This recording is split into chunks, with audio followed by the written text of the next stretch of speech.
So, yung second part po natin sa ating topic today is about worded problems at saka yung ating sequence and series. Na pagdating sa worded problem, ang ginagawa lang natin actually guys is yung wordings po natin sa problem ay kino-convert muna natin into mathematical expression.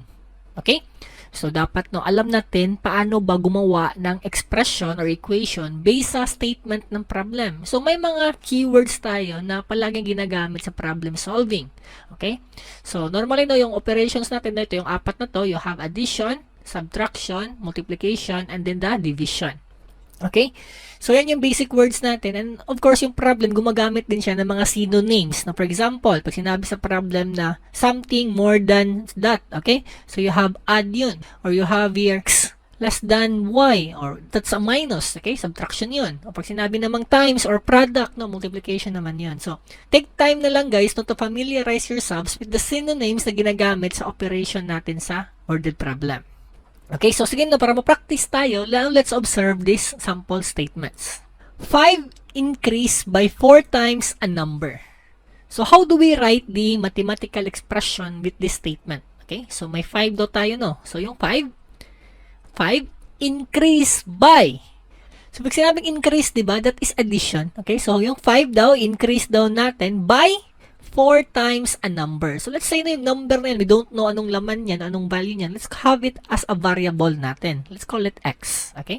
So, yung 5 daw, increase natin ng 4 times ng unknown na number na to, na x. So, ito, multiply natin yan ng 4. That would be the mathematical expression sa ating first statement. Okay? So, sige na, proceed tayo.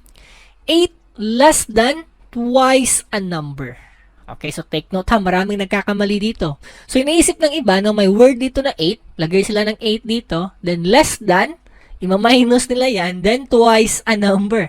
So, be careful guys ha, hindi ganun, okay? Hindi ganun pag sinabing 8 less than twice a number. So, itong statement na to guys, ang gusto niya sabihin lang is may number tayo which is less than 8 sa twice a number. Okay?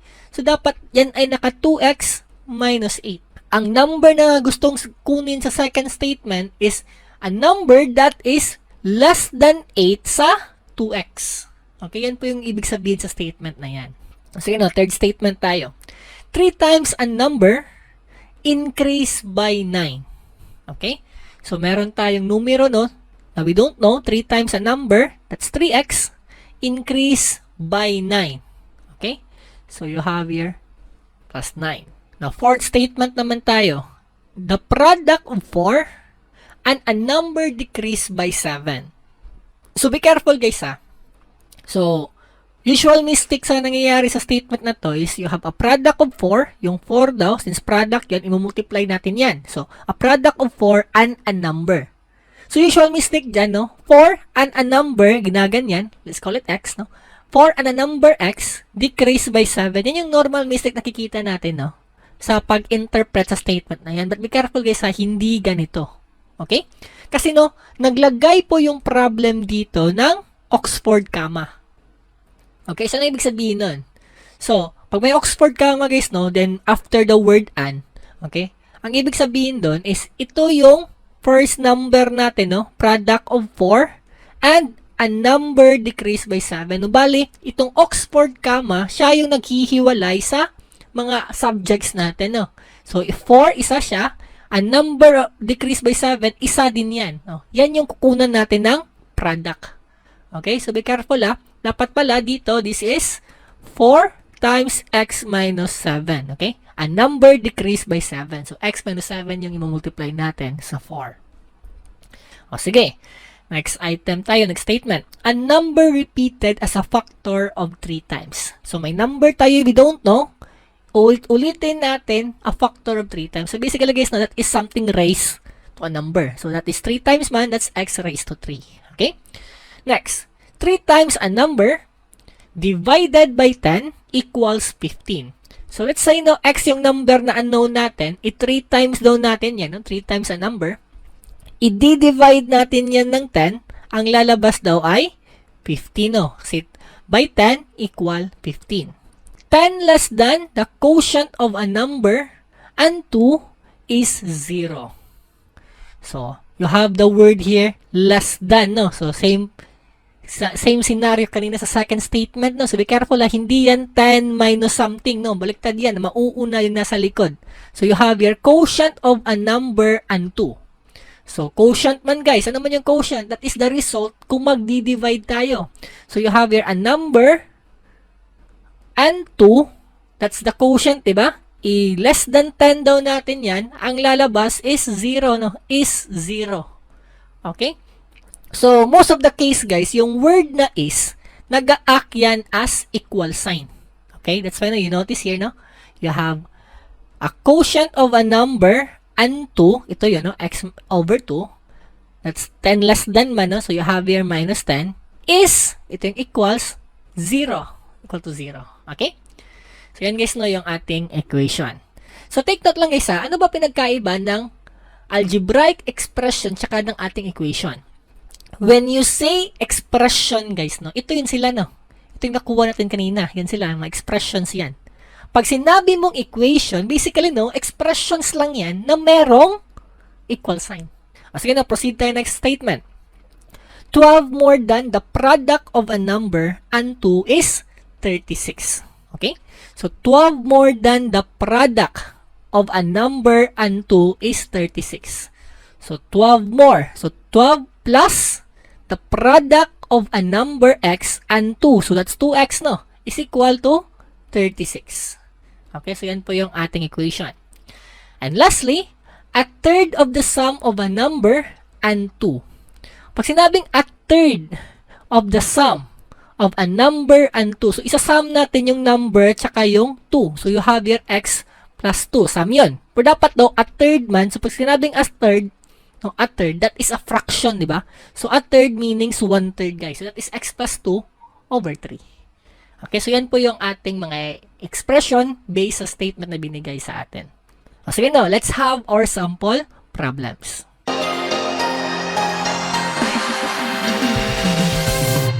Find the product of two numbers such that twice the first added to the second equals 19. And 3 times the first is 21 more than the second. So, pag hindi ka pa sanay guys in solving worded problems, no, pwede ka munang maglagay dito no, ng assignment of variables. Okay? Sabihin natin, no, mag-assign tayo. Let x as our first number, no? Let x as our first number. And then let y naman yung ating second number. So, sabi sa ating first statement, find the product of two numbers. So, ito yung hinahanap ng problem, no? Yung product ng two numbers na to. Sino man yan? That is your x and your y, no? Your first and second number. Ano pa sinabi sa problem? Such that twice the first added to the second equals 19. Okay, how do we write the equation based on that statement? Twice the first. So, meaning, so yung first number na si x, idodoble natin. So, that is 2x. Then, added to the second equals 19. So, ito daw, i-add natin sa second number, ang lalabas daw ay 19. Okay? And with this, we have now your first equation. Okay. Now, pagdating sa pag-solve ng algebra, how do we know no, ilang equation ba yung kailangan natin para ma-solve yung problem? So, ang technique dyan guys, no, bilangin mo lang yung number of unknowns. So, right now, ilang unknowns ba meron tayo? We have x and we have y. Dalawang unknown. So, para ma-solve yung problem, we need two equation. So, bali guys, dapat equal yung number of equation natin sa ating number of unknowns para may ma-solve po tayo. Okay?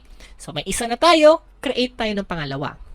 And sabi pa dito, and 3 times the first is 21 more than the second. Okay, gawa natin yan ng equation. 3 times the first, so that is 3x, diba? Is, so may word na is guys, diba? Parang equal sign yan na mention ko kanina. So 3 times the first is, so equal sign, 21 more than the second. So that's 21 plus y. Okay? O, so gino yung ating equation, no? Let's write this into a format na similar sa equation 1. This will become 3x minus y is equal to 21. So, tinranspose ko lang yung y on the left side. So, right now, we have the second equation. So, ngayon guys, You can now solve this, no? Kasi dalawang equation na tayo, dalawang unknown. You can solve this, no, manually. Pwede kang mag-substitution, pwede kang mag-elimination. Pero no, since may calculator tayo sa board exam, let's utilize lang yung calculator natin. So, gawin natin guys, no, let's press the mode. Okay? Punta kayo sa mode. And then, you press number 5. Okay? So, si mode 5 guys, no, yan yung magsosolve na sa atin ng simultaneous equation. So, sa ating problem, we have two unknowns lang. I-press natin yung number 1. No? Number 1 is for two unknown equation. O, ayan. May lalabas dyan na ABC na table na. So, nang ipapasok natin dyan, sir? So, ipapasok mo dyan, guys, is yung mga coefficient ng ating variables. And make sure, guys, consistent ka. For example, nag-x ka una sa ating equation, no? X ito. X din dapat yung sa next equation. If nag-y ka sa pangalawang term, y din sa second equation. Then sa format na yan, guys, sa calculator, ang ating constant, it is located on the right side of the equation. Okay? So, yan guys may format yung naka ax plus by is equal to c. No? C here is your constant. O sige, no, let's input these values. So, equation 1, ang coefficient natin ay 2. Then next is 1. Then we have 19. Second equation, we have 3, negative 1, then 21. Yan yung input natin sa calculator. After that, you press equals. Ang lalabas na number sa atin, so first number, no, ano yung variable inassign mo sa first term? Yan yung unang lalabas, that is your x, no? Since x yung ating ginamit, you have now x is equal to 8. Okay, press equals ulit. And you have here, makukuha yung second value, you have y is equal to 3. Now, yung problem natin, hindi man siya naghahanap ano yung values ng dalawang number natin. Ang hinahanap niya is yung product ng dalawang numbers. So, therefore, to answer the problem, the product of x and y, this is 8 times 3. And we have an answer here na 24. So, ito yung sagot sa number 1.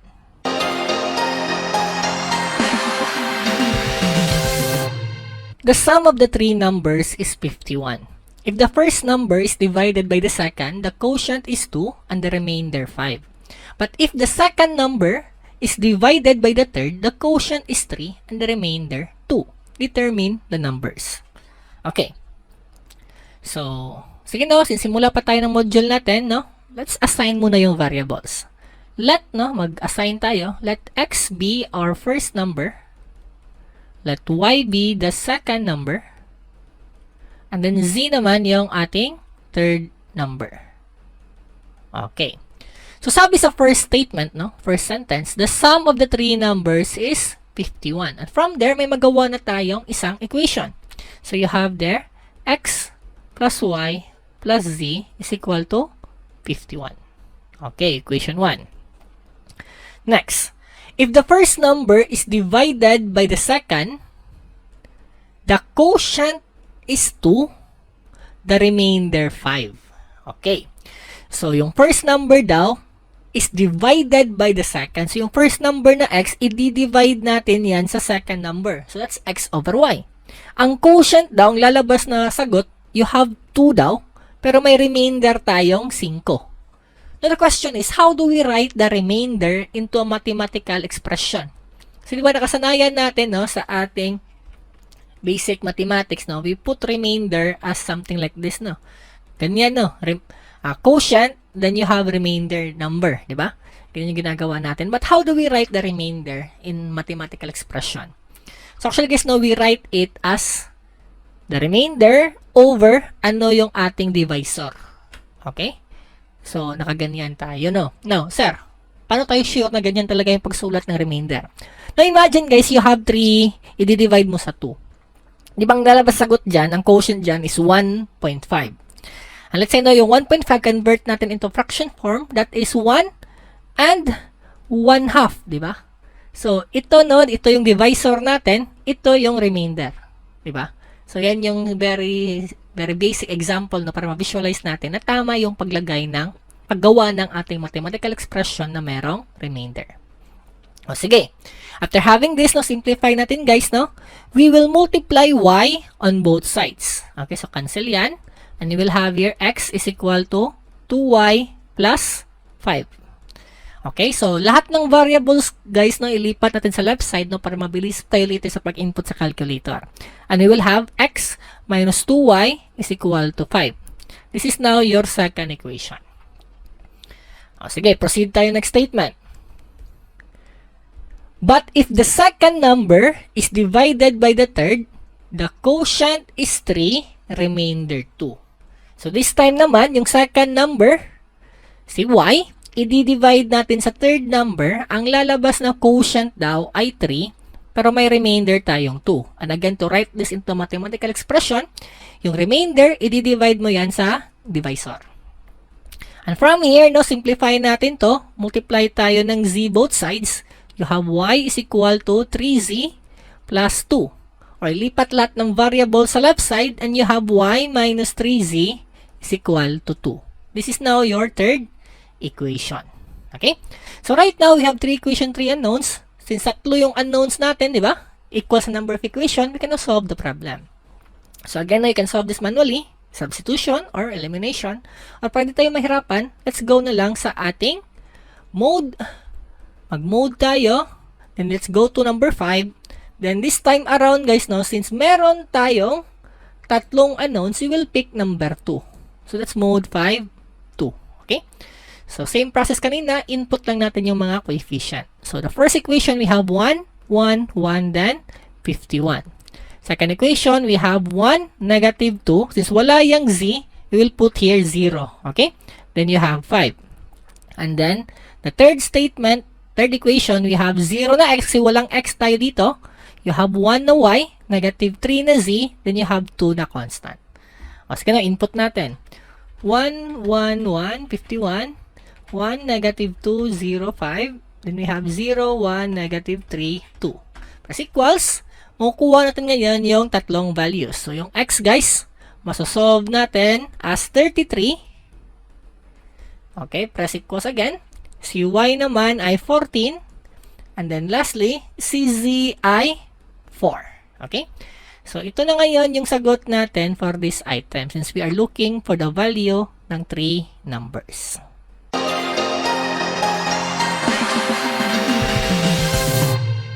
A farmer has 600 plants arranged in rows, but they require an irrigation ditch. He finds that he must take out 5 plants from each row. He can then make 6 more rows. Find the original number of plants in each row. Okay. So, meron tayo mga tanim, guys, no? Say na ito yung mga tanim natin. Okay? May pananim tayo, no? Ito, no? This is your first row. You have the second row, third row, and then fourth row, and so on, no? And so on, and so on. Okay? So, pag sinabing row, guys, no? Ito yung isang row. Okay? That's how you count row, no? Okay? So, ito yung number of rows. Let's call this x, yung number of rows. So, sa isang row, guys, no, ano yung bilang ng plants dyan? Yan yung magsisignify ng ating columns. Okay? So, ito yung number of columns. Now, ang gustong mangyari sa problem is maglalagay daw tayo ng irrigation ditch. Okay? Maglagay tayo ng irrigation ditch. And doing so, sa isang row na meron tayo, mababawasan tayo ng 5 plants. Okay? So, hindi lang scale yung drawing ko, guys. Dalawa lang sa drawing. Pero, dapat na mangyari. Dahil sa irrigation ditch, mawawala yung 5 plants natin dyan. Tatanggalin natin yan. Okay? Pero, yung natanggal na plants, idudugtong natin yan sa dulo. Okay? Mag-a-add tayo ng rows dahil, no, meron tayong extra tanim na nakuha. Okay? And because of this, nagkaroon tayo ng dagdag na 6 na rows additional. Okay? Natanong sa atin, ilan yung original number of plants sa isang row? Now, how do we write the equation for this? So, unang-una, mag-assign muna tayo ng variables, no? So, ito na yung ginawa ko na. Yung number of rows, we call it x. Then, si number of columns, let's call this y. Or, itong columns, we can also say this, na ito yung number of plants sa isang row. Okay? Bali na sa isang row dito, no? Yung naka-yellow na highlight. Ilang plants dyan, yan yung columns mo, or your y, or that's the number of plants in a row. And from there, sabi sa problem, di ba, meron tayong 600 plants. Okay? So, therefore, x times y, we have here 600. You have equation number 1. Kasi, di ba, this is just para multiplication table. Okay? Yung number of rows, x, multiply mo lang sa number of columns, y, that is your total number, 600 plants. Then sabi sa problem, kukunin daw natin yung 5 plant sa isang row, per row, okay, 5 plants per row. So, di ba, ang number of plants natin, that is si y, di ba? So, sa y, kukuha tayo ng 5 dyan, pero yung nakuwang mga tanim, gagamitin natin yan as pangdagdag sa rows natin. So, yung ating rows, si x, madagdagan daw siya ng 6. Okay? Since wala tayong nasayang na value or natanim, recycle natin lahat ng nakuha kanina, ang total value is still 600. This is now your equation number 2.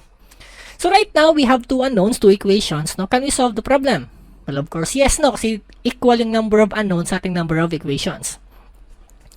Now, the concern lang guys is hindi ka pwede mag-caltech dito. No? Hindi ka pwedeng gumamit ng mode 5.1. Sa mode 5.1 guys, ang format doon, naka-ax plus by is equal to c. Okay?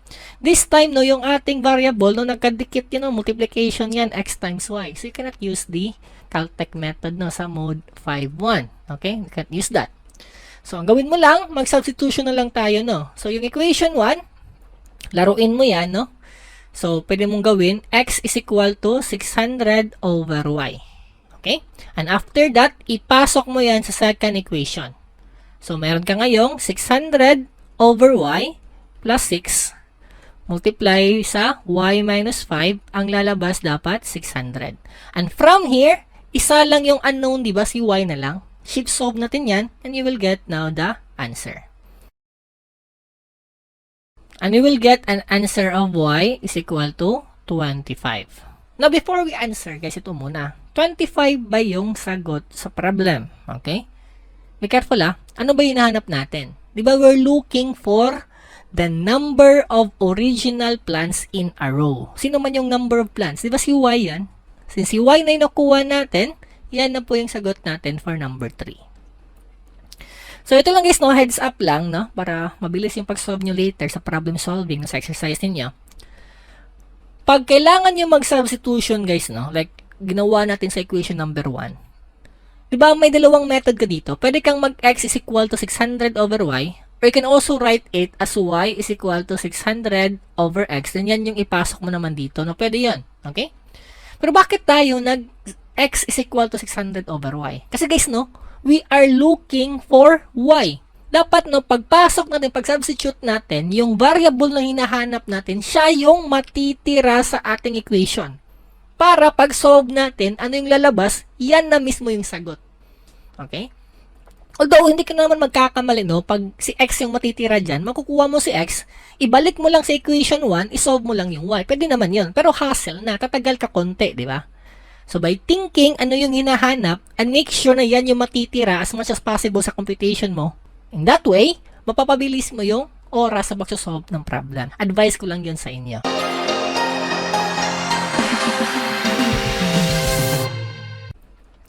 For next topic, no, we have here the clock problems. Okay, so ano man yung basic element ng isang clock? So itong naka-blue natin na arrow dito guys, no, yan yung tinatawag natin na hour hand. Yung mas maikli, di ba? Then yung mas mahaba, yung naka-yellow, yan naman yung ating minute hand. Okay?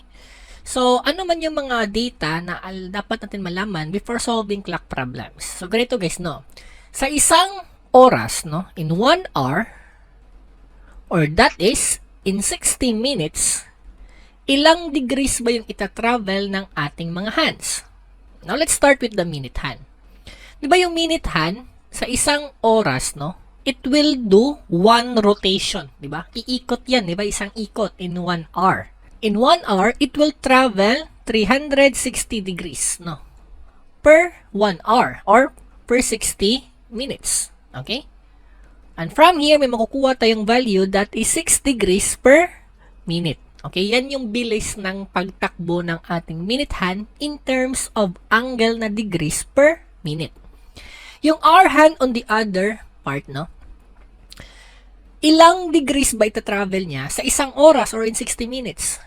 Di ba sa isang oras, no? For example, okay, for example lang nandito tayo nagsimula sa 1 o'clock. After 1 hour, yung hour hand, lilipat lang yan sa 2 o'clock mark. Di ba? So basically, no, ito lang yung ita-travel ng R-han within 60 minutes. Now, question is, ilang degree kaya yung pagitan between the two marks? So we know, di ba, isang buong ikot, that's 360 degrees na isang buong circle. Now, we have here 12 marks man. So that is 360 degrees. I-divide natin ng 12. This is equal to 30 degrees. Okay? So therefore, no, yung R-han, nagta-travel po yan ng 30 degrees in 60 minutes. Okay? And this will give us 0.5 degrees per minute. Okay? Yan yung bilis ng ating R-han in terms of degrees per minute. Okay? So, itong dalawang values po ang ating gagamitin in creating equations for clock problem. Okay? So, anong equation ang magagawa natin? Now, tingin tayo dito sa ating drawing dito. So, to solve problems in clock problem, guys, no? Normally, ang ginagawa sa problem is tinatanong ano yung oras natin, no? Usually in minutes, no? Sa setup ng hands na meron tayo given sa problem. Okay? For example, ang gustong mangyari ng problem is dapat daw yung hands ng clock, no, after 4 o'clock, mag-form ng 90 degrees for the second time. Now, how do we create an equation based on that statement, no? Ang hands mag-form ng 90 degrees after 4 o'clock for the second time. So, bakit may word na for the second time? Kasi guys, no, from here, no, from this gray, no, na initial na location ng minute hand, yung ating minute hand, magta-travel yan, it will form a first 90 degree, di ba? Dito. Well, hindi yan yung gustong oras na hinahanap sa problem, okay? Ang hinahanap ng ating hypothetical problem is the second degree na scenario. Ito yun, no? Okay? Ngayon, guys, now, how do we create an equation from this hypothetical problem? So, ang gawin mo, guys, is just create muna, no? Yung equation ng angle na mabubuo. Okay? For example, starting at 4 o'clock, yung minute hand mo nandito nagsimula, di ba? At 4 o'clock. It will travel an angle, let's call it theta 1, until ma-reach niya yung location na to, okay? In which, ano yung setup dito? Yan yung setup ng problem na 90 degrees. And yan yung oras na hinahanap natin in minutes, di ba? Kasi guys, saan nakatutok yung minute hand? Yan yung oras natin, yan yung time natin in minutes, di ba? Okay? So, yan guys, no? Mayroon ka nang makukuha dito ang angle 1. After that, no? Kunin mo naman yung angle ng ating R-han. Okay? Kanina guys, yung angle 1 sa minute hand yan, no? Minute hand. Okay? Next naman, kunin mo yung angle ng R-han. So, magsimula ka, no? From the 0 mark natin, no? Itong 12 na mark. Okay? Kunin mo yung angle papunta dyan, no? Yung blue natin, no? Ito na lang na iulitin ko. This part here, no? Yan. Kunin mo yung angle dyan. But the question is, how do we get that angle? Okay? So, normally guys, so, sa problem solving natin, na binibigyan tayo, ano yung panimulang oras? Okay? In this problem, panimulang oras natin is at 4 o'clock, di ba? After 4 o'clock, no? Anong oras daw magpo-form yung 90 degrees for the second time? Okay? Since alam natin 4 o'clock yan, we can get the angle ng ating starting R, di ba? Nagsimula tayo ng 4 o'clock, starting R natin yan. Ilang degrees yan? And we know, no, 30 degrees per between ng numbers. Okay? So, meron ka dito, total of panimulang oras, no, that's starting R na 120 degrees. But aside from that, okay, at this time na nagganito na yung minute hand mo, of course, gagalaw konti yung ating R hand, diba? Ito yun, no, gagalaw yan konti.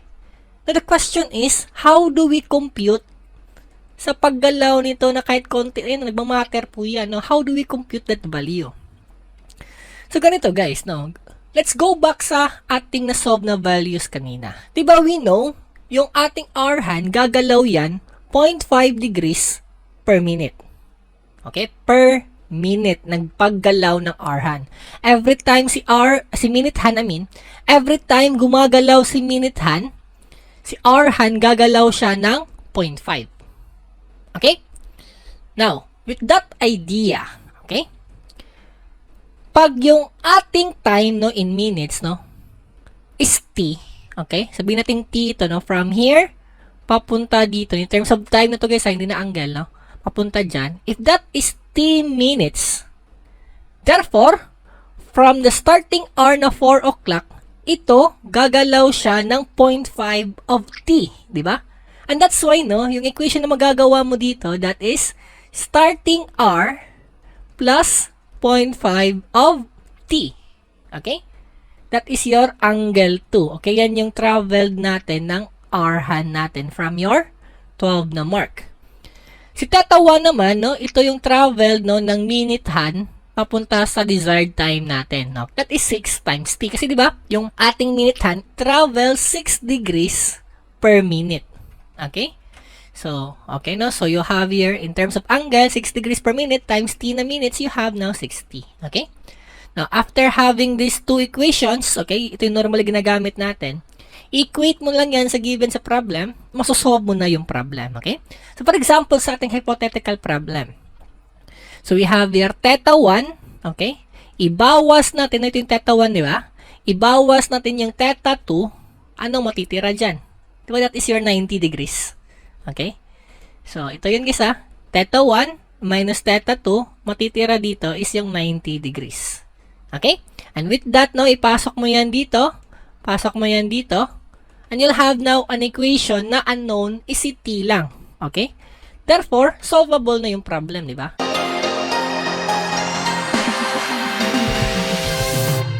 Number 4. Determine the time after 2 o'clock will the hands of the clock form the first 90 degrees. Okay, so 2 o'clock daw guys, no? Din magpo-form ng 90 degrees for the first time. Okay? So probably, no, ito po yung setup ng ating hands. Okay? So, pag nag-form na siya ng 90 degrees yung hands, of course, yung ating R hand, gagalaw na po yan konti. Di ba? Okay? So, of course, no, ang paggalaw niyan, that is yung 0.5 degrees times t, di ba? Yan yung na-discuss natin kanina, okay? Then, itong angle dito, ito yung ating starting R, okay? So, this whole angle here, let's call this, no, angle 2. Yan yung angle na form ng ating R hand. Next naman, sa kabilang side, ito naman yung, let's call it angle 1. Ito yung angle na form ng ating minute hand. At sabi sa problem, magpo-form daw sila ng 90 degrees. From there, makagawa na tayo ng equation, di ba? We have there, angle 1 minus angle 2. Ang matitira dyan, pag ibawas mo yung angle 1 tsaka angle 2, that is your 90 degrees. Okay? Now, how do we create the equation ng angle 1?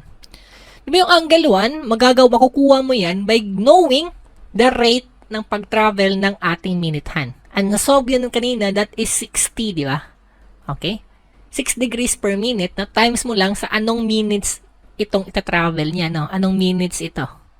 Okay, ilang minuto yan. Unknown yung t na yan, okay? So, 60 minus yung sa ating angle 2, okay?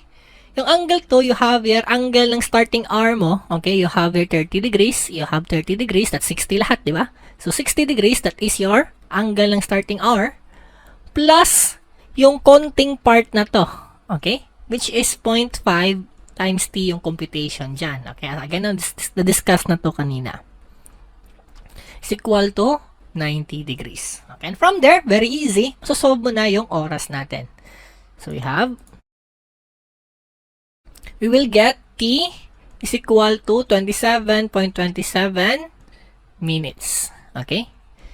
So, tanong man sa atin, determine the time after 2 o'clock. So, yung sagot po natin dito, at 2 o'clock, 27.27 minutes. Okay?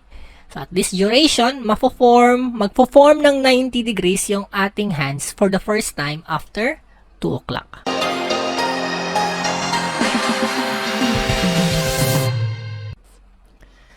At this moment, the hands of a clock in the course of normal operation describes a time somewhere between 4 and 5 on a standard clock face.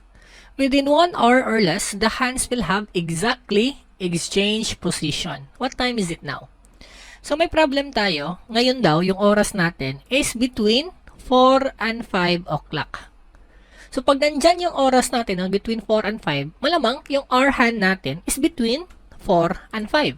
Okay? So sa first scenario natin, in between 4 and 5 yung ating hour hand. Then sabi pa sa problem, within 1 hour or less. the hands will have exactly exchange position. Galing between 4 and 5 yung ating hands, gagalaw lang yan to the next space na 5 and 6. So, ito yung ating scenario 1, ito naman yung ating scenario 2. Okay? And you will notice, no, from here, lumipat lang siya papunta dito. Okay? At then sabi sa problem that nag-exchange yung hands natin, yung position na to, initially, no, sa first situation, sa second situation, yan pala yung location ng minute hand. And pag ito naman yung location ng hour hand on the second situation, yan pala yung location ng minute hand on the first situation. Okay? That's why now we have this kind of setup. So, ang tanong sa atin guys, no, ano daw yung oras ngayon? Now, let's read first the problem, no, yung first part. Diba sabi dyan, at this moment, the hands of the clock in a normal operation is somewhere between 4 and 5. So, in the first situation, ito yung condition ngayon, no, now, ito yung first condition. Ito naman yung ating second condition, no, okay, yung within 1 hour or less. And since ang tanong man sa atin, no, what time is it now? So, at this moment, then now. So, therefore, we are referring to the first scenario, no. Tinatanong, ano yung oras sa setup na ganito? Okay? So, yan yung tanong sa problem, no. Now, ang oras na hinahanap natin, that is malamang 4 something, no, 4 o'clock something. Kasi between 4 and 5 yung hour hand. So, therefore, we just need to find the time t dyan. Okay? Let's call this t1. Okay? On the second scenario, let's call this one, no, t2. Okay? Now, if you recall kanina sa discussion natin, di ba? Yung ating hands, makagawa tayo dyan ng angle travel, di ba? So, we call angle 1 para sa ating minute hand. Angle 2 naman para sa ating hour hand. Okay? Let's call this, no, angle 1A. Ito naman, no, angle 2A. On the second scenario, we have here, angle 1 ito, no, angle 1B. Ito naman yung angle 2B. Okay? And since, guys, no, yung hands natin mag-exchange lang yung position nila, we can say that angle 1A, yan yung na-travel ng ating minute hand sa first scenario. Yung angle na yan, equal po yan, no? Ito, i-highlight ko. Yung angle na to, equal po yan sa angle 2B. Kasi diba, mag-exchange lang yung hands, position ng hands natin. So, therefore, we can say angle 1A is equal to angle 2B. Now, how do we create angle 1A na equation? Diba, angle 1A, yan yung angle ng minute hand. So, minute hand, that is 6 times your time in minutes, no? That's T1. Okay? Si angle 2 naman, diba, that is the angle traveled ng ating hour hand. So, yung hour hand, diba, first, kuha ka muna ng panimulang oras. Since it is located between 5 and 6, no, ang panimulang oras natin is 5 o'clock. Okay? And with that 5 o'clock na panimulang oras, ano man yung degrees dyan? Okay? So, that is 30 degrees times 5 mo lang. Kasi, no, every number, 30 degrees po yun. That's 150 degrees yan, yung panimulang oras. So, you have 150 degrees plus 0.5 of T2.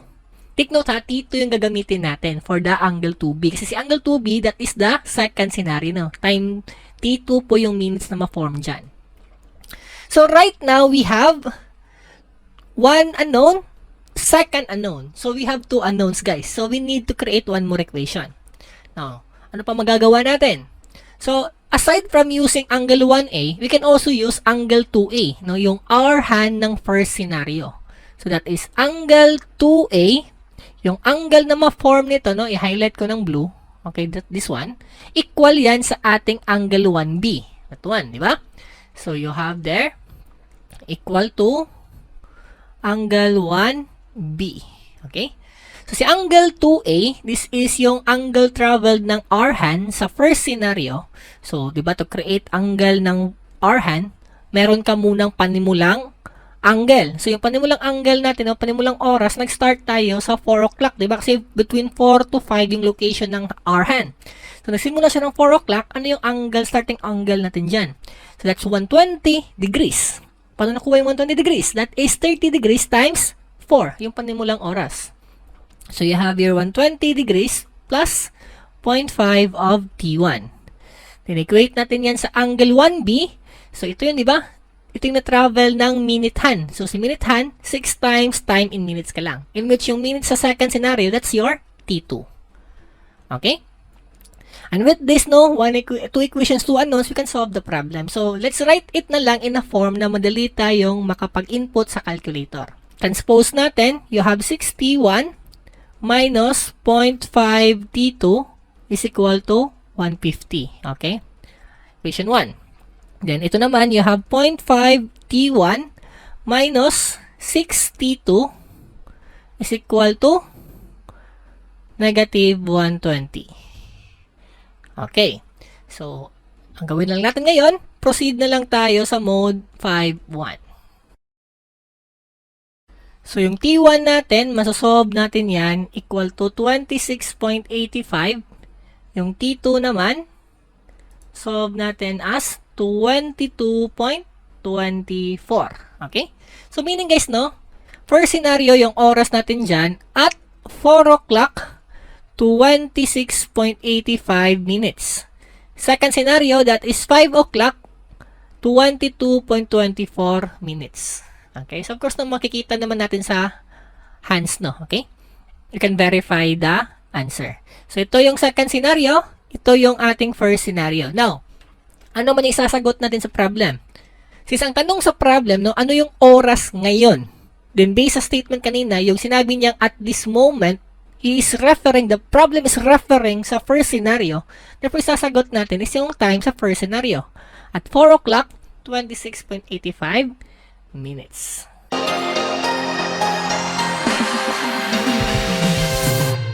Our next topic would be the age problem. So, ganito lang guys, isipin nyo palagi. Sa age problem, normally nangyayari dito, we are going forward in the future or backward in the past sa ating problem. Okay? So, for example, nag-forward ka ng X amount of years. Okay? Nag-forward tayo X years. So, if may edad akong A dito sa present, in X future, yung edad ng tao natin, si Rick, magiging A plus X. Yan na yung bagong edad niya sa future. Okay? Anong pinorward natin, dagdag mo lang sa edad niya. Same scenario, pag nag-backward tayo sa time. Let's say, nag-backward tayo ng Y amount. Okay? We move backward ng Y amount. So, if may edad si Rick ngayon sa present ng A, yung edad niya in the past, that is A minus Y.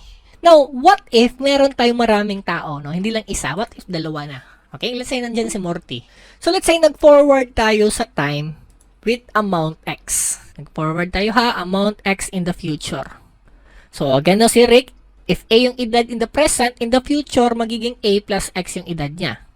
Si Morty, sabihin natin may edad siya in the present na B, anong magiging edad niya in the future? So, the same future time yan, at X time in the future, yung edad ni Morty, magdagdag ka lang ng the same value na X. Lahat sila in the problem, will have the same plus or minus ng edad if forward ka or backward in the timeline. Backward naman tayo. If nag-backward yung problem ng Y amount in the past, okay? So, yung edad ni Rick magiging A minus Y. Yung edad ni Morty maging B minus Y. Okay? Same yung bawas sa mga edad nila or same yung dagdag sa mga edad nila. Okay? Yan yung logic dito sa age problem.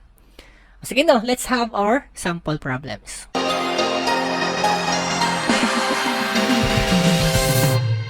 Six years ago, Kazuha was 5 times as old as Xiao. In 5 years, Kazuha will be 3 times as old as Xiao.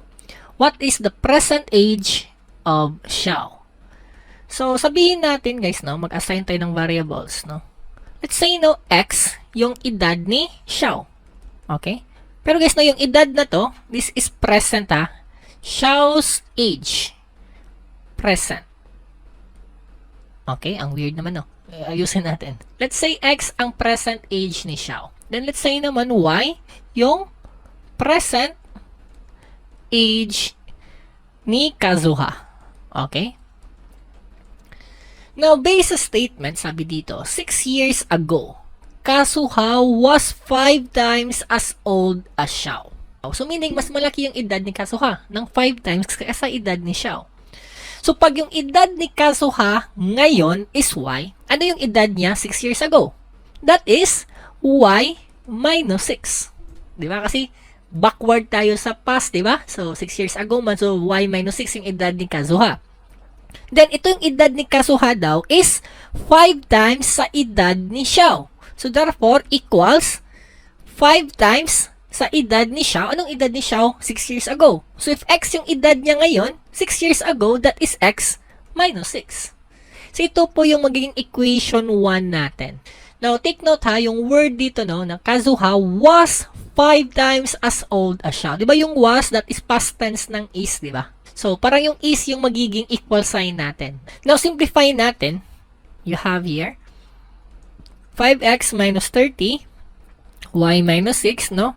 Ilipat yung variables, no, sa left side, constant sa right side, and we'll have negative 5x plus y is equal to negative 24. Okay? Kasi yung negative 6 pagiging positive yan, di ba? So, positive 6 minus 30, we have negative 24. Okay? That is your equation number 1. In 5 years, so pag sinabing in 5 years, that is in the future, di ba? In 5 years. In the future yon. Kazuha will be 3 times as old as Xiao. Okay. So, yung edad ni Kazuha in 5 years, that is y plus 5. Okay? Kasi in 5 years. So, yung edad ni Kazuha, ito daw, ay magiging 3 times sa edad ni Xiao. So, therefore, so si Kazuha, equal yan sa 3 times sa edad ni Xiao in 5 years, which is, that is x plus 5. Kasi nga, x yung present, add tayo ng 5, that is 5 in 5 years, di ba? So, ito yung ating equation number 2. Now, simplify natin, guys. You have your y plus 5 is equal to 3x plus 15. Okay, lipat lahat ng variable sa left side. You have negative 3x plus y is equal to 10. Okay? And from here, punta na lang tayo sa mode 5.1 to solve the problem. This will give us x is equal to 17, then y is equal to 61. Okay, so nakuha na natin yung dalawang edad nila. Now the question is, ano yung sasagot natin? Ang tanong, what is the present age ni Xiao? Present age ni Xiao, equal yan kay x. So, sino yung x value? That is 17. Okay, so 17 po yung sasagot natin. So, be careful lang guys sa mga problem na ganito. Especially na if may masasolve kayong maraming sagot. Kasi most of the case, no, pagdating sa board exam, yung mga values na yan, no, ito, this one here, yung 17, tsaka yung 61, nasa choices po yan. Okay, so be careful. So, baka na-excited kayo, makita nyo 61 doon, baka 61 masagot ninyo. Be careful. Ibibigay natin yung tinatanong sa problem. Okay? So, let's answer 17.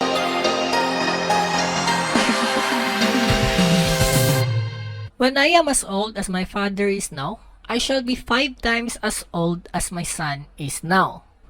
By then, my son will be 8 years older than I am now. The combined ages of my father and me are 100 years. How old is my son? So, in case, guys, no, you'll encounter a problem na medyo masakit talaga sa utak, no, may technique tayo na pwedeng gamitin para, no, ma-visualize natin ng maayos yung problem.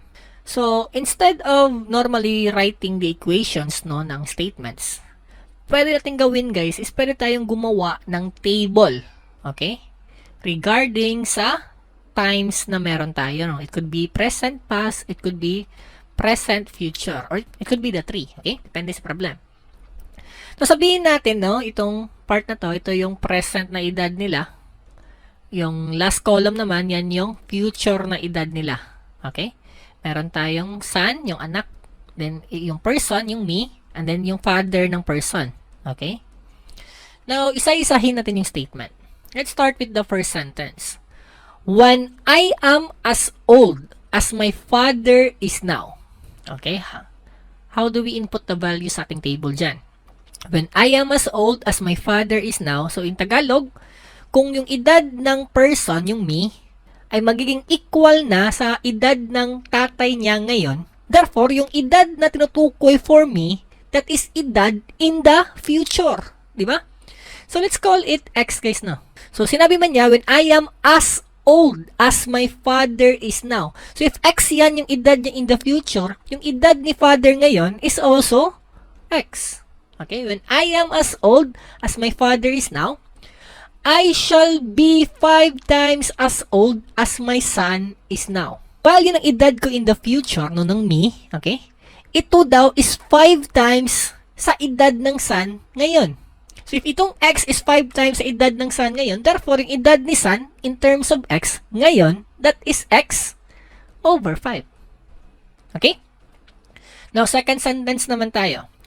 By then, my son will be 8 years older than I am now. So, pag sinabing by then, we're talking about the future, di ba? By then, my son will be 8 years older than I am now. So, sabihin natin na y yung edad ng person ng me ngayon. So, in the future, by then, my son will be 8 years older sa edad ko ngayon. So, that's y plus 8. Then, after that, sinabi pa sa problem, the combined age of father and me are 100 years. So, from there, masusulat natin, meron tayong x, si father, then si me, yung person, y, that's 100 years. Now, we have one equation. Since meron tayong dalawang unknown, we need one more equation, di ba? Now, the question is, paano tayo kumuha ng equation from this table na meron tayo? Now, guys, balikan natin yung ating drawing kanina sa ating Rick and Morty. Okay? So, pag nag-forward tayo in the future, okay? Always remember, okay, na yung duration na yan, yung dagdag na sa mga edad nila, is the same for all people na involved sa problem. Di ba? So, yung edad ni Rick from A, maging A plus X. Yung edad ni Morty na B, magiging B plus X. Okay? Same yung dagdag na X. Therefore, if I do age nito minus the age ng present, ano mo, kuha ko? I'll have A plus X minus A, I have equal to X. If I also do this one, no, B plus X, yung edad ni Morty in the future, ibabawas ko sa edad niya in the present, anong lalabas? That is still the same. X pa rin, di ba? You have B plus X minus B, I'll have X. No, the same answer. Therefore, with that logic, na balik tayo sa problem, pwede natin sabihin na yung future na Y plus 8, ibawas ko yan sa present na edad ng son. Anong difference niyan? Equal yan sa difference pag yung x, no, yung edad ng person ng me sa future, ibawas ko sa present age niya. Okay? Nagets ba yan? Again na, ibalik ko sa ating example. Technically, nang ginawa lang natin is this part ng equation, okay, that is equal to x, diba? In-equate lang natin sa equation na to. Okay? Yan yung in-equate natin. Yan yung logic sa ginawa natin ngayon. Okay? So, this one here. Yan yung logic. Okay? So, with this, no, we have now two equations, two unknowns. Pwede mo itong i-simplify, guys, no, para pwede kang mag-mode 5-1. Or para mabilis, pwede mo ring gawin na mag-substitution na lang. Since we're looking sa edad ng son, no, that is x minus x over 5, diba? So, we're looking for x value muna. So, that's, i-transpose natin si x. You have 100 minus x. Then, yan ngayon yung ipasok natin dito and dito. And we will get a value of x is equal to 65. Okay? So, be careful hindi x yung isasagot natin. Ang tanong sa atin, edad ng son, diba? So, yung edad ng son na to present, that's x over 5. So, therefore, x over 5, this is equal to 13. So, 13 po yung isasagot natin for this item.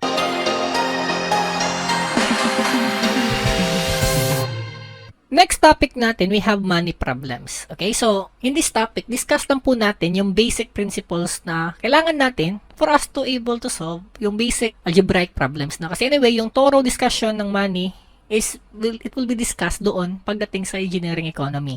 So meron tayong tatlong words na dapat natin malaman yung definition. You have the interest, profit, tsaka discount. Pag sinabing interest case, no, yan yung pag-grow ng pera, okay? At a certain percentage, okay? So, interest case, no, normally, no, masosolve mo to pag binibigyan tayo ng interest rate, that is in percentage. For example, let's say na nag-invest ka ng 1,000, then yung interest rate is 10%, okay? So, to get the interest, no, yung paglaki ng pera mo, ang gawin mo lang, just multiply the capital to your rate, okay? So, that is 100%. pesos na, okay? That is your interest. Ito yung interest natin. Okay, that's one. Now, yung interest, guys, is it a good thing or a bad thing? Depende sa context. Kasi for example, ikaw nagpapautang ka at 10%. Of course, no, yung pera mo, it grows by 10%, di ba? So, maganda yun. Di ba yaman ka, no? Pero pag ikaw yung nangungutang, yung interest, it's not a good thing no pag malaki. Kasi ikaw yung magbabayad sa pag-grow ng pera ng person na yun. Okay? So, depende sa context. Okay, that's interest. Okay, makukuha mo yan by multiplying the capital sa interest rate. Profit on the other hand, ito yung tubo, di ba?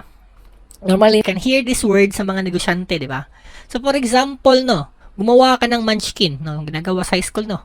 Gumawa ka ng munchkin, ang gastos, no, ang cost ng paggawa ng munchkin, sabihin nating 10 pesos. Okay, yung cost ha. Cost ng munchkin, 10 pesos. Okay, example lang to. Then let's say, binenta mo siya. Binenta mo yung munchkin at a price of, sabihin lang natin, 200. Okay, na grabe mo magpatubo na. Okay? So, ano yung kita mo? Diyan na yung profit mo. Well, of course, na yung profit, nasosolve natin yan as your selling price minus your cost. Okay? That's how we solve for your profit, no? Yan yung tubo ng ating pagninegosyo. Okay? That's how we solve profit. Okay? Yan lang, no? Very basic. Kahit hindi mo ito i-memorize, no? Very logical lang naman to. Ang third na word na dapat natin malaman is yung discount. Okay? Of course, no, we know how to get discount, di ba? For example, may binibentang sapatos 1,000. Then, nakita mo, you can buy this now at 30% discount. Now, question, ano na lang yung babayaran mo? So, since nag-30% discount ka, babayaran mo na lang is only 700 pesos, di ba? Yan na lang yung babayaran mo. Now, the question is, how did we arrive with the 700 na babayaran mo knowing that the original price is 1,000 and the discount rate is 30%? To get the actual price na babayaran mo, ang gagawin mo, you obtain the original price, imumultiply mo yan sa 1 minus the discount percentage. Yan po yung pag-compute ng ating 700 dito, no? Okay, that's how we compute that one. Okay? So, yan po yung paggamit ng ating discount. No? That's 1 minus discount percent. Multiply mo yan sa original price. No? Ang lalabas dyan, yan na ngayon yung bagong presyo. Okay? So, yan lang guys, no, yung tatandaan natin in solving money problem.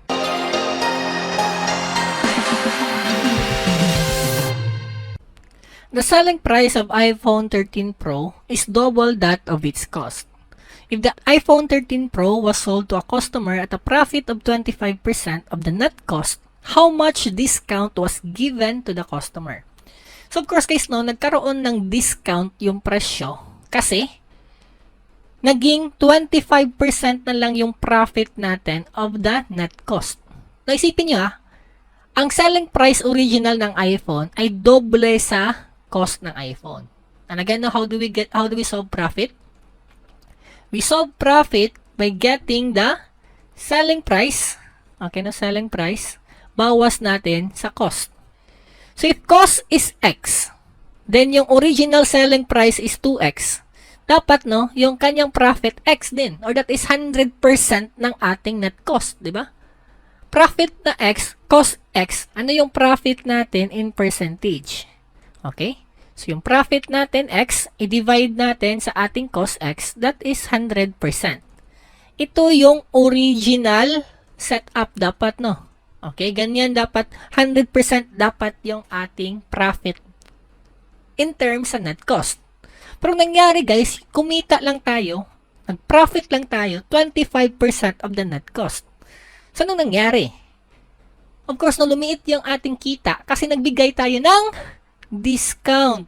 Okay? Now, how do we write the equation for this? So, yung profit ngayon is only 25% of our net cost. No? Supposedly, X yung profit, naging 0.25 of X na lang. Okay? So, again, the profit, that is selling price minus cost. So, ano yung magbabago dyan? Magbabago ba yung cost natin? Kung magbigay tayo ng discount? Of course, hindi. Di ba? Yung cost ng paggawa ng product, as is pa rin yun. So, X pa rin yung cost ng product. Magbabago sa ating equation, guys, is yung selling price. No, mag-iiba yan. Kasi nagbigay nga tayo ng discount, di ba? Now, how do we write the new selling price? Di ba, if you recall sa discussion kanina, ang bagong price ngayon, okay, ito, for example, no, kanina, itong bagong price na to, nakuha mo yan by getting the old price, multiply mo siya sa 1 minus discount rate, di ba? So, same idea, apply natin dito. The original price is 2x, multiply natin sa 1 minus discount rate, in which ito yung ating hinahanap, di ba, unknown yan, si discount rate. And since yung equation natin, dalawa yung unknown, mag-iisip tayo ngayon, no, sir, masasolve ba to? Dalawa man yung unknown.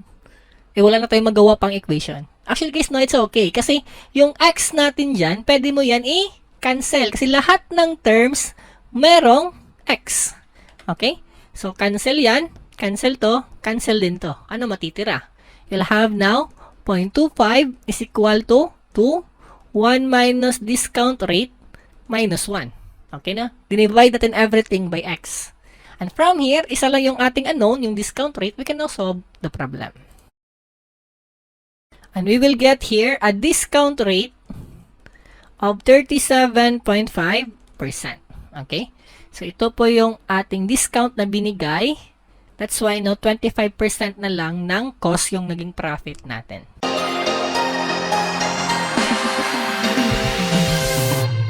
Our next topic is motion problem. Okay? So, ang pinaka-basic na formula ng motion problem is of course na yung formula ng speed. Okay? Yung speed natin or yung ating velocity, that is distance traveled over time. Yung pinaka-basic na concept na kailangan natin malaman to solve motion problem. So, velocity or speed is distance over time. Now, pagdating sa college algebra, okay, so medyo may complication na ginagawa sa problem, no? So, meron tayong dalawang scenario, guys. Okay? Meron tayong problem sa motion na meron tayong object-environment-speed relation. Meron din tayong object-object-speed relation. So, ano man to sila? For example, meron tayong barko. Of course, yung barko, no? Nasa tubig yan, no? Malamang. Let's say yung barko, nagta-travel yan at a speed of V1. And then, let's say, yung current, let's say nagta-travel siya sa river, ang current ng river nagta-travel at a speed of V2.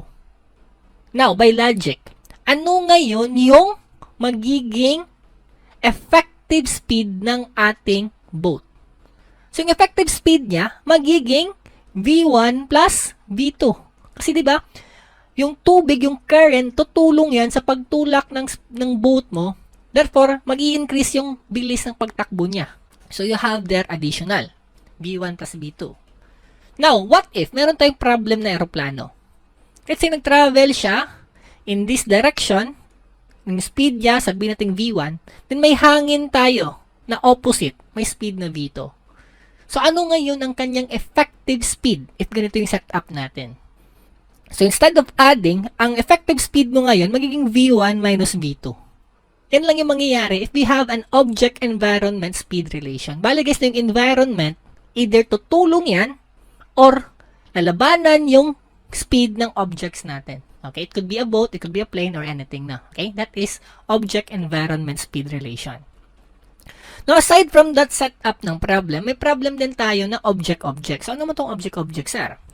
For example, meron tayong pusa si Tom, hinahabol niya yung daga na si Jerry. Sabihin natin si Tom, may speed siyang V1, si Jerry naman V2. Sabihin natin si Tom, 5 kilometers per hour yung speed niya. Si Jerry naman, 2 kilometers per hour. Now guys, question ko sa inyo. Ano man yung effective speed na si Tom ay lumalapit kay Jerry? Okay? Effective speed na lumalapit si Tom kay Jerry. Well, of course guys, no, hindi yan 5 kilometers per hour. So, if 5 kilometers per hour yan, si Jerry, umiiwas din at 2 kilometers per hour. Therefore, ang effective speed na si Tom lumalapit kay Jerry is only 3 kilometers per hour. And how do we get that value? Ang ginawa natin, that is V1 minus V2. That's how we compute the effective speed sa object-object speed relation. And the same thing, no? Same logic, no? Pag meron kang ganito, no? For example, si Sasuke at si Naruto, okay? Kanina, they're going in the same direction. Okay, si Tom, pag ganyan, si Jerry, pag ganyan. Okay, again, isulat ko ulit, V1, V2. Ang effective speed mo dito, that's V1 minus V2. Okay? This time naman, no, si Naruto, sasalubungin niya si Sasuke. Okay, let's call this V1. Let's call this V2.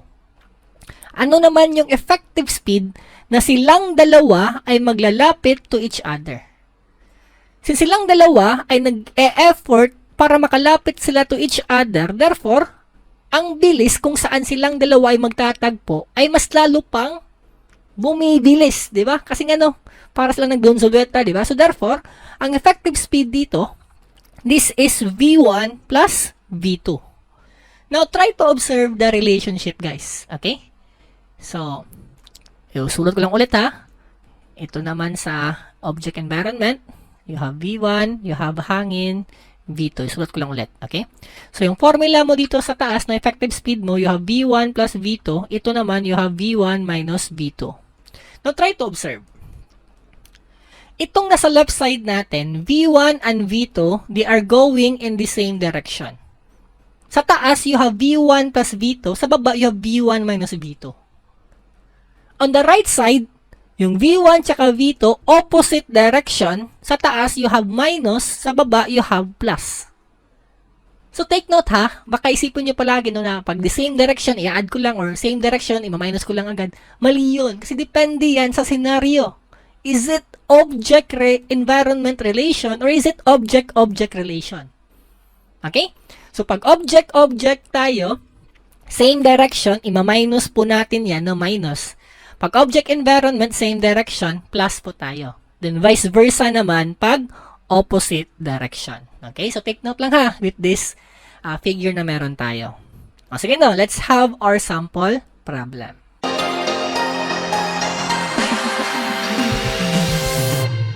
Two poles A and B run at constant speeds along a circumference track 350 meters in circumference. Running in opposite directions, they meet every 3 minutes. While running in the same direction, they are together every 27 minutes. Determine their speed in kilometers per hour. So, may dalawang person tayo going in a circular track. So, sabi sa problem, pag tumatakbo sila in opposite direction, they will meet every 3 minutes. And again, take note, yung circumference, that is 1,350 meters ang length.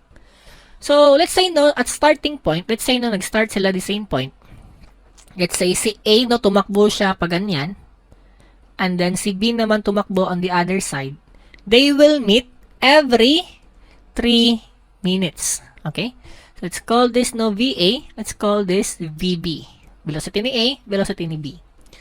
Now, the question is, how do we write an equation based on this sentence or these statements? So, balik tayo sa concept ng motion, no? That is speed or velocity, that is distance over time. Or, we can write this as velocity times time is equal to distance. Now, yung ating problem, anong klaseng relation ba meron tayo? Is this object-environment or is this object-object? Okay, so pag sinabi kasing object-environment, no? Example niyan, you have barko, then may tubig ka na dumadaloy, or aeroplano tsaka hangin, di ba? That's object environment. Pero this problem, this is malamang object-object. Sa dalawang object na dalawang person to, A and B, tumatakbo. Now, since object-object ito, tignan nyo opposite direction. Again, how do we get the effective speed na silang dalawa ay magtatagpo? Di ba, pag opposite direction, balikan natin si Sasuke tsaka si Naruto, opposite direction, ito yun sa lower right, ang kanilang speed ay ina-add para makuha yung effective speed na silang dalawa ay nagtatagpo. So, therefore, yung effective speed na yon, that is VA plus VB. Okay? Then, magtatagpo sila every 3 minutes. No? So, from starting point, mag-meet sila in 3 minutes. So, that is velocity, effective speed na effective velocity, times time, 3 minutes. Anong resulta dyan? That is your distance traveled. Ano yung total distance traveled ng dalawa? So, di ba, isang circumference, ang na-travel ng dalawa, no? Si A plus si B, ang na-travel nila is 1,350, di ba? So, equate mo yan sa 1,350. Okay? So, meron ka na dito, equation number 1. So, yun lang guys, no? Yung logic dito. Okay? We have an object-object speed relation. That's why no, yung effective speed nila ay ina-add natin. Okay, next.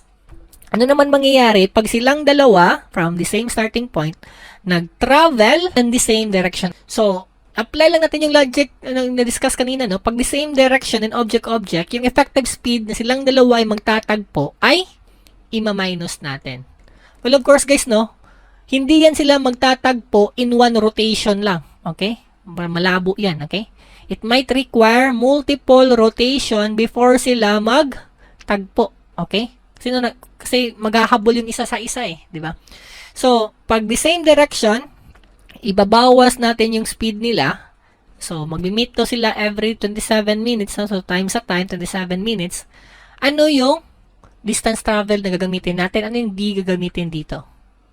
Gamitin natin is yung circumference pa rin. We have here 1,350. Okay, anong logic dito? Ganito yan guys Okay, pa-visualize ko sa inyo. Let's say discuss muna natin si person A. Person A, velocity times time 27 minutes. May makuha kang distance, di ba? Velocity times time, that's distance. So within 27 minutes, nang nag-travel si A at a certain distance. Provided that na si A yung mas mabilis. Si B naman, of course, naiiwanan yan ni A, di ba, sa pag-travel. Sige, ulitin ko Let's say na ito si A, ito naman si B. Okay? So, para mag-meet yung dalawa, dapat si A, makatravel siya ng distance ng isa pang ikot kumpara kay B, para mag-meet yung dalawa.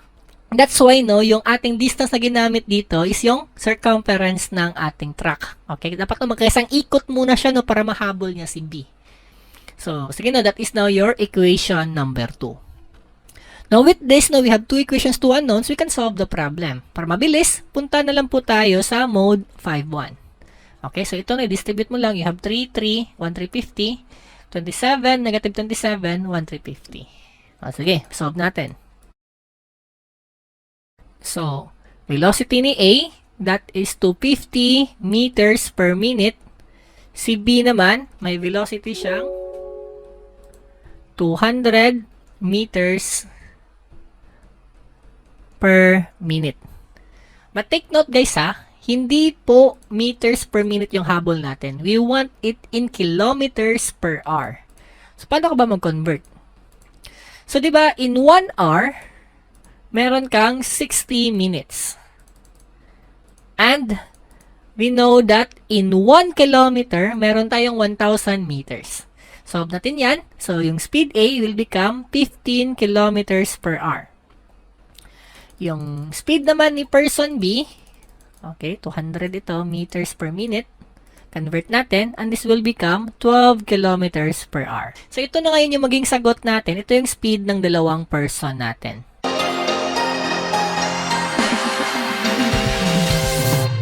A boatman rows to a place 48 miles distant and back in 14 hours, but find that he can row 4 miles with the stream in the same time as 3 miles against the stream.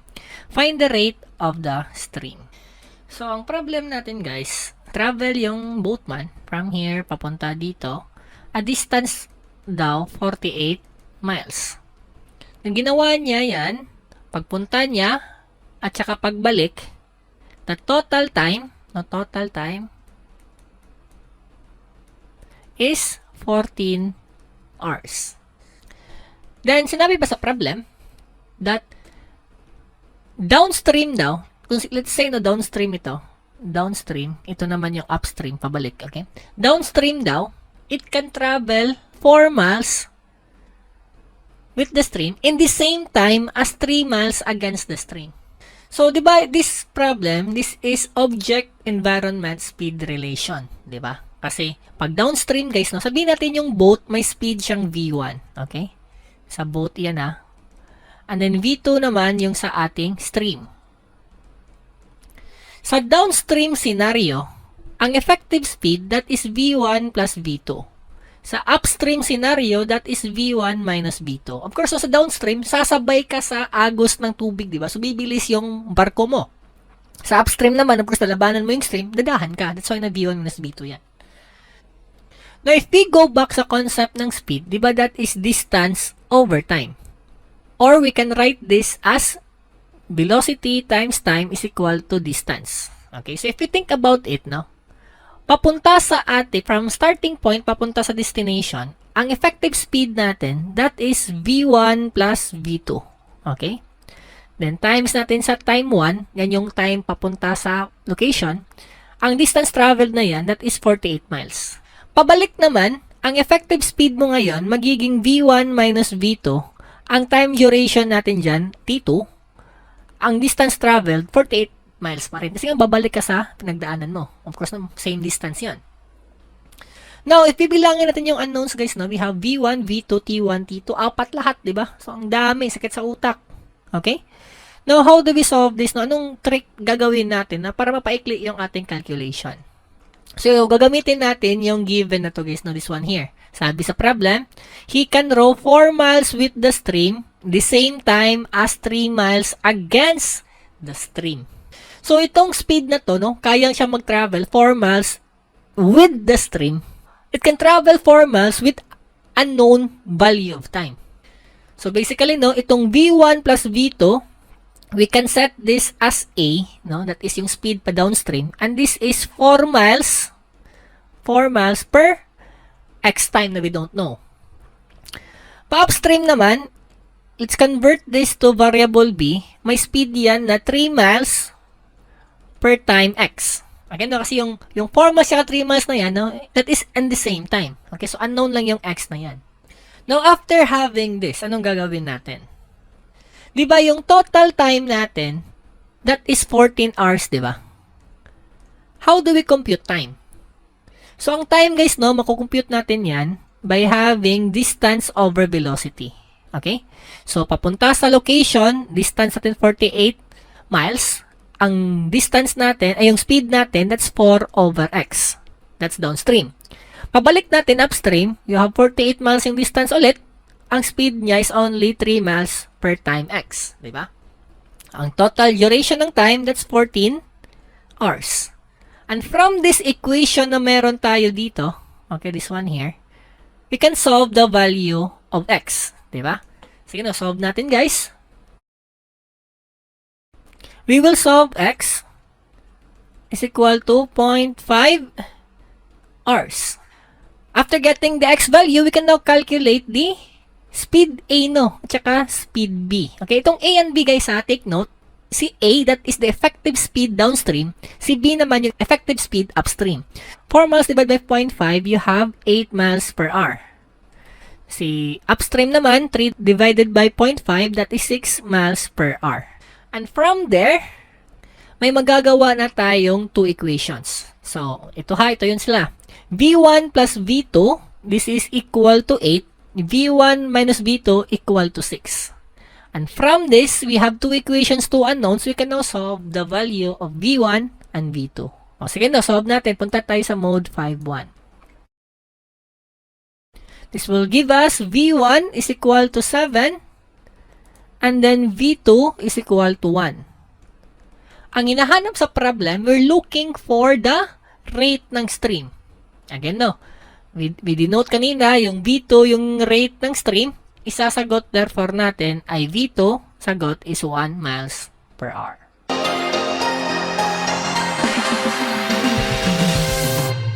For next topic na work problem, ang logic lang dyan, na yung principle lang dyan, is gumagamit tayo ng rate. Yung rate, guys, na yan yung bilis ng person or bilis ng machine to finish a certain job. And we solve it as the amount of work done per period of time. Yun lang, no? That is the rate. So, meron tayong dalawang case, no, for work problem. Yung first case is yung each machine or each person, they have individual rates, no? Iba-iba yung speed ng pagtrabaho nila. Then, may scenario din minsan na maraming mga workers or marami tayong machine, pero we assume that all of them have the same rates. For example, if you have a construction project, let's say na meron kang 100 ka laborer.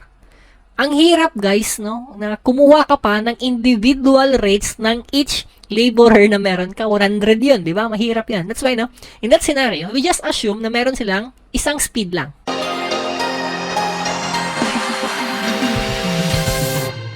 Ito, guys, nung lumabas ito last November 2021 board exam. An experienced roofer can roof a house in 26 hours. A beginner roofer needs 39 hours to complete the same job. Find how long it takes for the two to do the job together.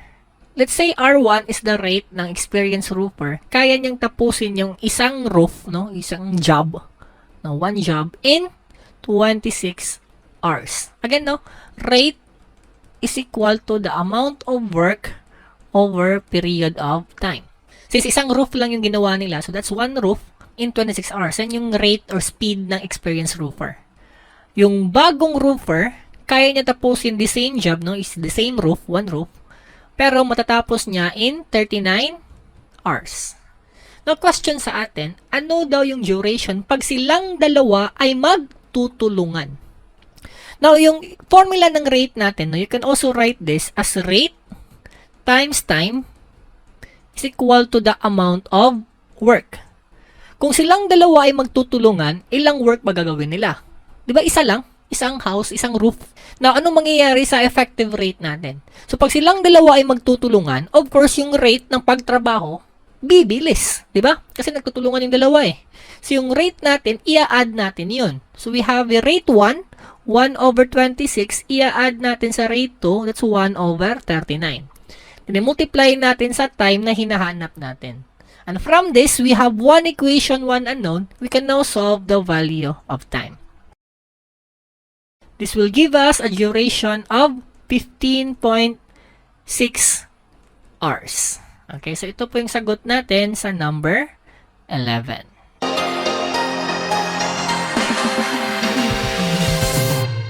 A certain job can be finished in 20 days by 30 men. On the 8th day of the work, 10 more men were added. How many days will it take to finish the job? So, ito yung example guys ng second scenario na sinabi ko kanina regarding work problem. Kung saan no, maraming person yung nagtatrabaho, of course mahirap yan i-solve no pag mag-assign tayo ng individual rates nila, di ba? So, in this scenario, we assume that all of these 30 men have the same rate ng pagtrabaho. So, if that is the case, para ma-solve natin no yung problem, gumagamit tayo dito ng man days or man hour. So, ano man tong man days? So, for example, the first sentence, sabi dyan, a certain job can be finished in 20 days by 30 men. Meaning, kailangan natin ng 20 ka-days at 30 ka-tao. So, we need 600 man days. So, ito yung kailangan na amount para matapos yung trabaho. We need 600 man days to finish the job. So, pag hindi pa na-reach yung 600 man days, hindi pa tapos yung trabaho. Okay? That's how we solve it, no? Pag we assume it that all people here, all persons here have the same rate. Now, sabi sa problem, on the 8th day of work, 10 more men were added. So, nangyari guys, no? On the first day up to the 7th day, 30 men yung nagtatrabaho. Pero on the 8th day, naging 40 na katao yung nagtatrabaho. Kasi no, 10 more men were added. And we don't know na ano yung duration ng remaining na trabaho. Pero guys, para matapos pa rin yung trabaho, we still need the 600 man days na value. So ito yung ating basis para matapos yung job. So with this guys, no, masosolve natin yung time T na yan. So T, masolve natin as 9.75 days. Now, our question sa problem man is how many days will it take to finish the job? Okay? So, hindi si T yung sagot guys ha, kasi ano yung total na araw para matapos yung trabaho. So, meron tayong initial 7 days, i-add mo yan sa T natin. So, ang total duration, that is 7 days plus your T, that will give us 16.75 days. Well, of course, guys, no, mas umikli yung duration kasi nga nag-add tayo ng 10 tao on the 8th day. Okay, so this is your answer for number 12.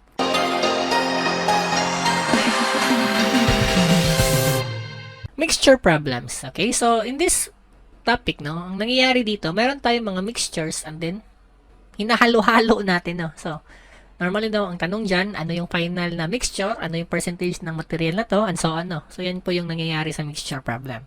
To give you an idea how to approach mixture problem, sabihin natin meron tayong dalawang mixture dito. Let's call this, no, mixture 1, tsaka mixture A na lang, no? Mixture A, tsaka mixture B. Sabihin natin, no, na ito yung ating Coke, no, sa taas. Sa baba naman yung ating black label. So, meron tayong dalawang mixture, no? May isa 40%, 60 yung black label, yung isa naman 80% Coke, 20% black label. And then, the total amount of mixture A is X.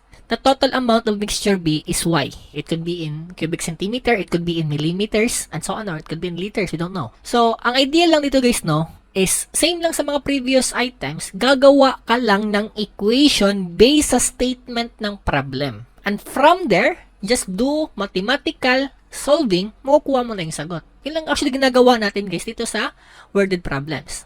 Maraming naguguluhan sa mixture problems, no? Paano ba daw gumawa ng equation? So, ito yung ma-advise ko guys, no? Every time gumagawa kayo ng equation, make sure na mag-isip ka lang ng isang bagay. Isang bagay yung ginagawan mo ng equation. I'll give an example. From this setup, no, i-add mo yung mixture A and B. Ito yung resulta, no? Okay, nasa right side. Now, ano yung first equation na magagawa ko dyan? I can create an equation based on the amount of our liquid. Di ba ang amount, mixture A si X, mixture B si Y, ang amount niya, ano yung total amount pag in-add yung dalawa? Therefore, the total amount becomes X plus Y. Okay? Ito na ngayon, may isang equation ka na regarding this problem. Okay? This is about the amount of material. Okay? You have here X plus Y is equal to X plus Y. Isang equation yan. Now, aside from that, you can also create an equation based on the amount of Coke. So, sa X amount na meron ako, 40% dyan ay Coke. Sa Y amount na meron ako, 80% dyan ay Coke. Okay? Then, equal yan. Sa total amount na X plus Y, meron ako ditong some percentage amount of Coke. And from there, na masosolve mo naman yan. So, ganyan guys, no, yung equation na magagawa natin. And from there, no, masosolve mo na yung problem. Or, kung ayaw mong dumaan sa Coke, pwede ka rin dumaan sa black label, okay? Amount of black label. So, for X amount na meron ako sa mixture A, 60% dyan ay yung black label. Sa Y amount na meron ako, 20% lang dyan ay black label. Then you have there X plus Y, then you have there another percentage naman, okay? So, ito na percentage dito, ito naman yung percentage dyan. So, yun lang guys, no, sa mixture problem, every time gumagawa ka ng equation, just think of one substance, okay? Isang bagay lang yung iniisip mo. Unless, no, you're getting the total amount, okay? So, pag total amount, no, yung buo na yan, no? Buo, that's your X. Ito, buo, you have your Y. In-add mo yan, you have X plus Y. So, now, let's have our sample problem.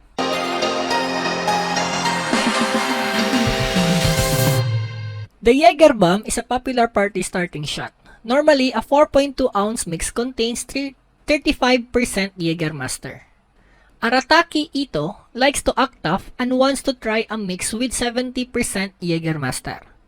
How many ounces of pure Jägermeister must be added to a normal mix to obtain the desired mix? So, if medyo baguhan ka pa sa mixture problems and then nahihirapan ka mag-visualize on how to create the equation, ang ma-advise ko sa inyo guys is gumawa ka ng box-box. Okay? Bale, gumawa ka ng mga containers. Okay? Para ma-visualize mo anong nangyayari pag hinalo-halo mo yan. So, unang-una, meron tayong 4.2 ounce mix na merong 35% Jägermeister. Ang amount nito, 4.2 ounce. Then, meron tayong alcohol content ng Jägermeister na 35% lang. Ngayon, ito si Arataki Ito, okay? Gusto niyang mag-try ng 70% Jägermeister. Now, ito ang gusto niyang gawin. So, yan yung end goal. Makagawa tayo ng 70% Jägermeister. Of course, para magawa itong 70% Jägermeister, sabi sa problem, mag-a-add daw tayo ng pure Jägermeister sa ating normal mix. So, therefore, no, from this one, itong 4.2 ounce, idagdagan natin yan ng pure Jägermeister. And we don't know the amount. Para ang resulta, meron tayong 70% Jägermeister. From there, I think na-visualize nyo na ano yung magagawa nyong equation. First of all, we can create an equation based sa amount. So, 4.2 ounce yung normal natin. Mag-a-add tayo ng pure na Jägermeister. Amount X, we don't know. Ang total dapat dyan, of course, in-add mo yung dalawa, that becomes 4.2 plus X. Okay, now, After na meron na tayong total amount nito sa final product natin, na final goal natin, now let's create an equation naman based sa amount ng Jägermeister. First container, yung normal container natin, for the 4.2 ounce na meron tayo, meron yung 35% Jägermeister. And then mag-a-add tayo ng X amount na merong pure Jägermeister. So that's 100% or that is 1. Ang lalabas daw dapat ay meron tayong quantity na 4.2 plus X. Of course, nung in-add yung dalawa, 4.2 tsaka X, you have 4.2 plus X na amount na dapat merong 70% Jägermeister. And from here, we have now one equation with one unknown. So, yun solve natin. And we will get here a value of X is equal to 4.9 ounces. Okay? So, bali, ito yung idagdag natin na pure Jägermeister sa ating initial mix para maging 70% na ngayon yung Jägermeister concentration.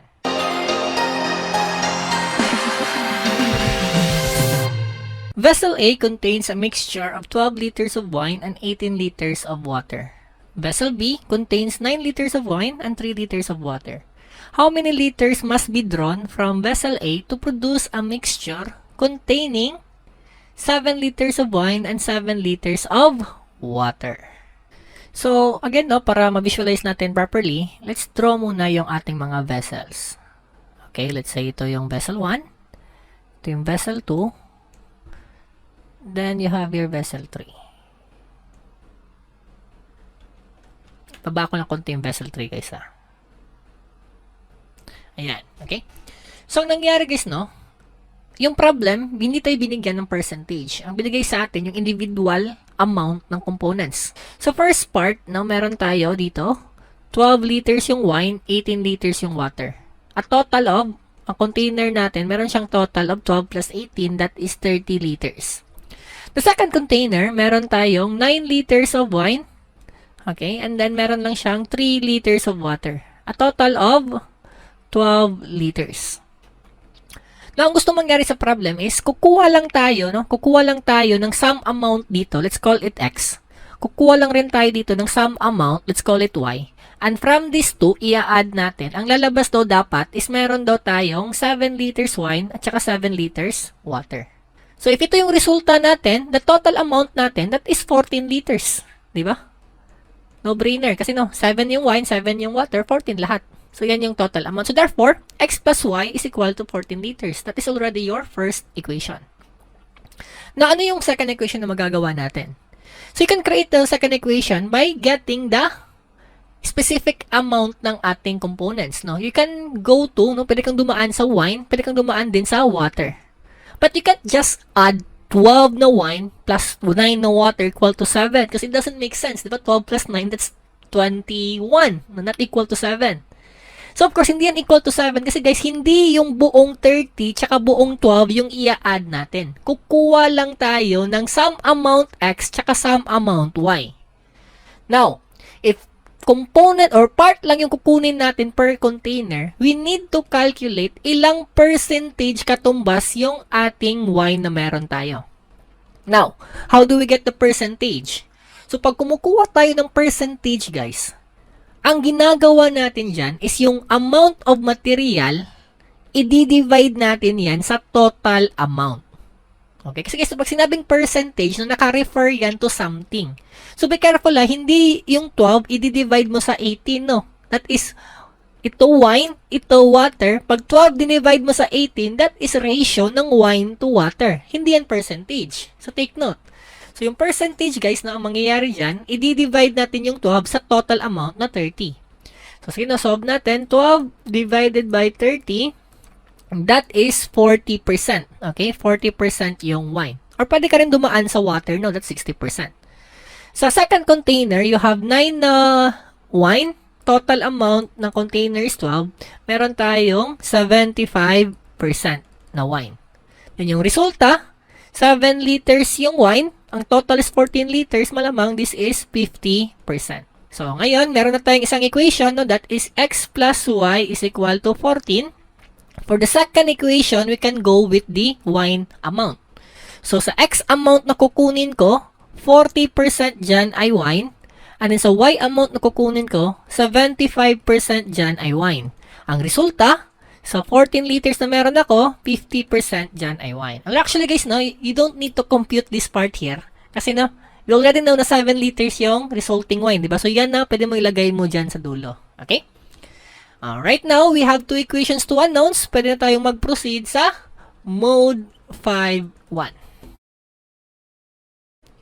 And we will get a value of x is equal to 10.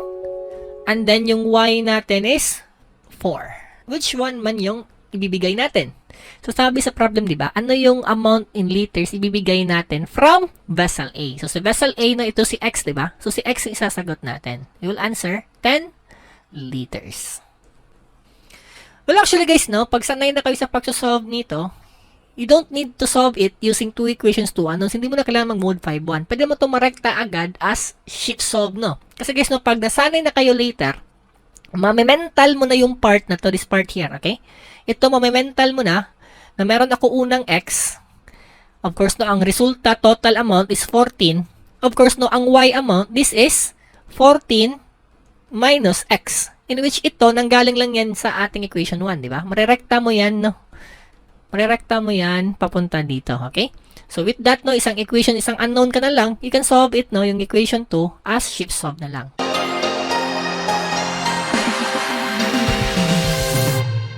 So, meron tayong apat na klase ng variation. We have direct, inverse, joint, and combined variation. When we say y, directly varies as x. No? Ito yung variation na mathematical expression. No? Okay? Ito yung kanyang symbol, no? Variation.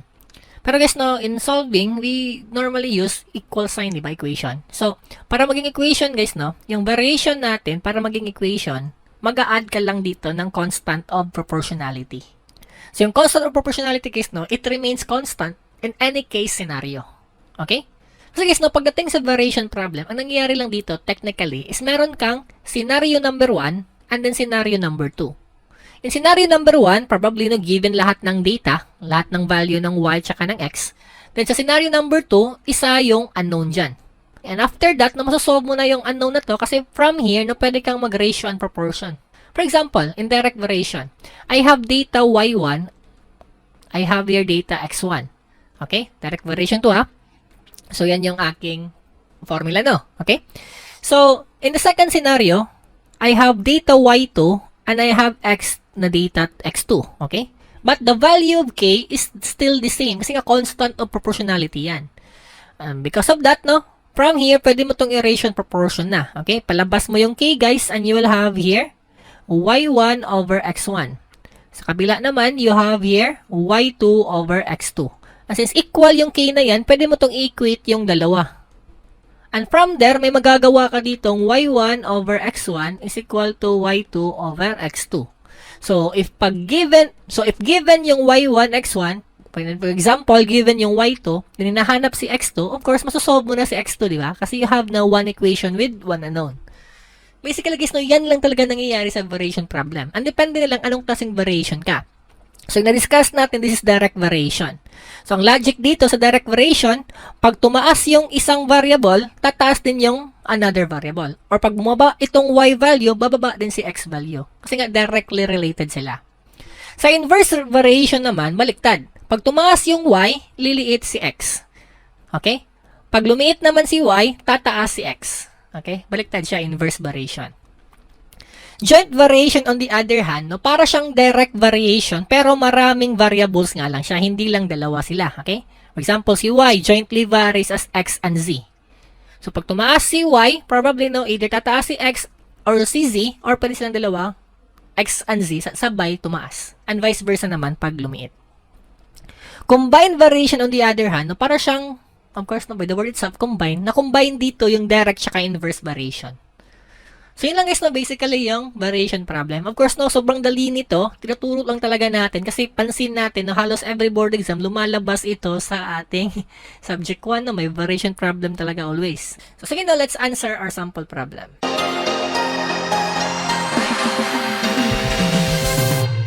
Ito guys, no, this problem, lumabas ito last November 2021. The intensity of light in foot candle varies inversely as the square of x. The distance in feet from the light source. So, itong x guys, no, distance ito.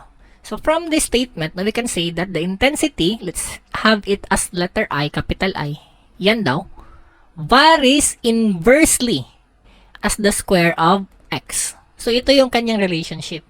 Now, pag gusto mo yan gawing equation, ang mangyayari dyan is, of course, no, yung variation symbol, magiging equal sign yan, pero magkakaroon tayo ng constant of proportionality na k. Okay? And again, no, pagdating sa variation problem, meron lang tayo dyang first scenario and second scenario. Let's say, no, first scenario, we have here I1 is equal to k over x1 square. So, second scenario naman, you have I2 is equal to k over x2 square. So, ipalabas mo yung k dyan, guys, no, kasi constant yan. You have there I1 x1 square. K here is I2 x2 square. Since constant man yung k value, equate mo yan, and you'll have now the equation I1 x1 square is equal to I2 x2 square. And ito na ngayon, guys, no, yung pwede nating gamitin to solve the problem. So, pwede mo siyang isolve as like that, no? Or pwede mo siyang isolve individually, no? Ipasok mo yung given dito, no? Pwede mo ipasok yung given sa I1, X1. Then, you can get the value of K. And afterwards, ipasok mo yan dito as K. Then, normally, no, sa problem, given yung isa. Okay? Then, hinahanap naman yung other one. So, from there, masasolve mo pa rin yung problem. Kayo bahala saan kayo masaya. Pwede kang dumaan as individual na computation or pwede mo siyang idiretso as this one. Now, proceed tayo sa problem. The intensity of light 2 feet from the source is 80 foot candle. So, for the first scenario, binigyan tayo ng data. May distance daw tayong 2 feet. Then, yung light candle is 80 foot candle. Then, second scenario, ang tanong sa atin is, how far daw is the light source? No? Unknown yung x naman. No, ito 2 yan. Ito 1. Given that the intensity is 5 foot candle. So, basically, guys, no, you have scenario 1, complete data. Scenario 2, may missing lang. Ipasok mo sa equation, masasolve mo na siya. Ganun siya ka-basic. Okay? So, yun, solve natin. You have here 80, then 2 square is equal to 5 times x2 square. And from here, solvable na yung x2. O, sige na, solve natin. So, this will give us an answer of 8 feet.